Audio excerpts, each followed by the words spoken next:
The great American writer Mark Twain once said to never put off till tomorrow what may be done the day after tomorrow just as well. Of course, when we live by that advice, sometimes we find ourselves chugging concentrated coffee at 2 a.m. in a valiant attempt to stay up and finish a project that's due in 6 hours. I've been there. As productive as I'd like to think I am, I have been there. And if you've been there as well, or maybe if you're there right now, this video is for you. Now we're going to look at some specific concepts related to planning and willpower in a minute, namely the impact effort matrix and ego depletion. But first, I want to talk about the foundation here, location selection. I think your location is incredibly important when you're working under pressure, and personally, I like to pick my locations for studying based on vibe. That is, what's going on around me. I tend to favor coffee shops and libraries. In fact, I still go to my university library at times, even though I've graduated, because I like to be in an environment where the people around me are also working. It motivates me. Also, close proximity to caffeine does help. The most important part of location selection, though, is avoiding the call of the pillow. When you're working under a time crunch, it's likely you're going to be working late into the night, so you want to pick a location that's as far away from your bed as possible. Call up James Cameron, go study at the bottom of the Mariana Trench, or go to the summit of Mount Everest. Don't worry about the lack of oxygen, that's not a big deal. Seriously though, the later it gets, the more you're going to start rationalizing how good a nap might be, and the more you're going to start deciding that certain aspects of your project maybe aren't all that important. So just make sure you pick a study location where it would be more effort to go to bed than it would be to just finish your project. Now with that piece of business taken care of, it's time to plan your efforts. Before you start working, it's a good idea to look at your workload and break it down into individual components, and then to assess those components to figure out which ones deserve the bulk of your attention. Dwight Eisenhower often remarked that what is important is seldom urgent, and what is urgent is seldom important.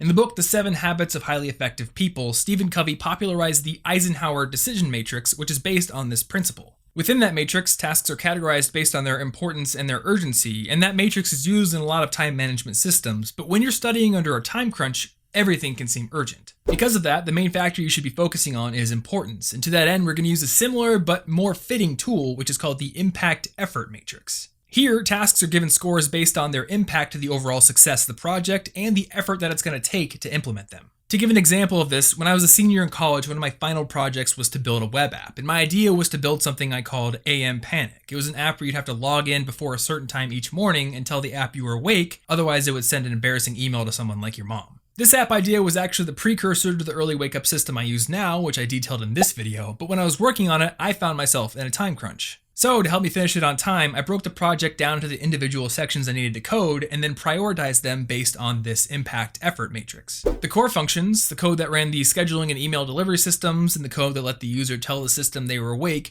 those things took a lot of effort to build, but they were also the most high impact parts of the project. On the other hand, some parts of the site, like the About page, the FAQ page, the Contact page, those things were lower impact, but they were also really easy to implement. They didn't take much time, and because of that, I made sure to include them to make the project seem more complete. The main element of the site I chose not to focus on as much was the registration and login system. A good one should have functionality to reset passwords, but I felt that I didn't have time to do everything, so I focused more of my time on the alarm functions, because that was rather the point of the project, and I just grabbed old code from a previous project for registration and login. And this decision did pay off. The code that ran the alarm portion of the system was more advanced than most of the other projects in the class, so I ended up getting an A. Taking this back to you, to assign impact and effort scores to each component of your project, or to each assignment if you're juggling multiple, consider the following factors: what the core deliverables are, the grading criteria for the project, which components count for the most points, what percentage of your grade each assignment counts for overall,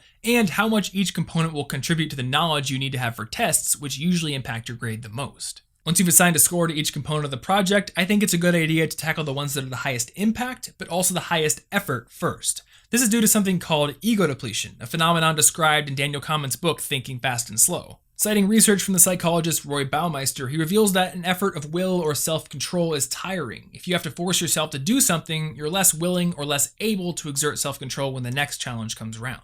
So use the bulk of your willpower to deal with those high-impact, high-effort tasks first. That way, later on, you'll only have the high-impact, low-effort tasks to tackle when you're feeling drained. And that is where we're going to wrap this video. If you select your location wisely, plan based on impact and effort, and tackle your tasks in an order that utilizes your willpower effectively, you're going to get through this time crunch in one piece. If you enjoyed this video and found it helpful, then give it a like to support this channel, and I would love to hear any additional tips you have down in the comments. And of course, we will cover additional strategies in the future, especially regarding how to deal with procrastination. Well, that's all I got for you guys, so as always, thanks for watching, and I will see you next week.